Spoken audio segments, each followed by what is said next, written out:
आपको ये गिवन है, one end of the copper rod of uniform cross section of length 1.5 metre, ये 1.5 metre है, is kept in contact with ice and other end with water at 100 degree Celsius. तो एक तरफ से ice है, एक तरफ से आइस है, स्टीम है, और गर्म पानी है तो 100 डिग्री सेल्सियस, गर्म पानी है राजा, स्टीम नहीं है, हॉट वाटर है तो हॉट वाटर 100 डिग्री सेल्सियस पे।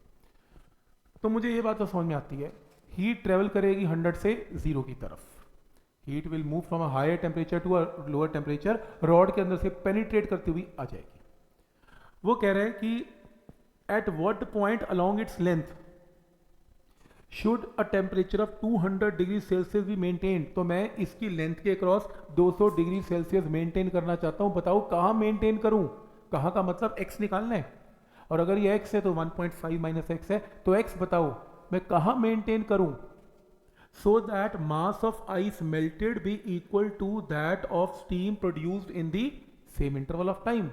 कह रहे होगा क्या, जब आप यहां पर 200 मेंटेन करोगे, अब हीट कैसे जाएगी बताओ, 200 से 100 की तरफ, 200 से 0 की तरफ, तो इस तरीके से हीट जाएगी। तो जो हीट आइस के पास जा रही है उससे आइस मेल्ट हो जाएगी, जो हीट स्टीम के पास, वाटर के पास जा रही है गर्म, वो वेपर में कन्वर्ट हो जाएगा। और वो ये कह रहा है कि अमाउंट ऑफ आइस जो मेल्ट हो रही है m, उतना ही गर्म पानी स्टीम में कन्वर्ट हो रहा है m, तो दोनों में m amount will remain same. तो बताओ ये x क्या होगा। अब एक काम करते हैं, पहले आइस की तरफ हीट को लेके जाते हैं।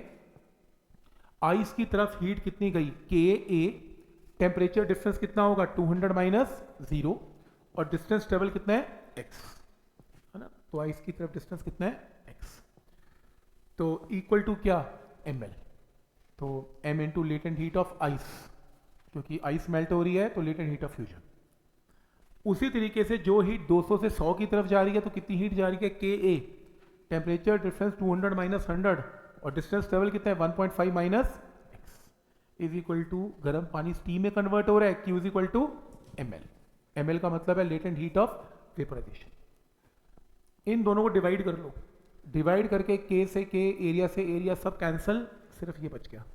लेटेंट हीट ऑफ फ्यूजन 80 होती है, वेपराइजेशन 540 होती है, पुट करें और x निकालने, आंसर आ गया, x की वैल्यू है।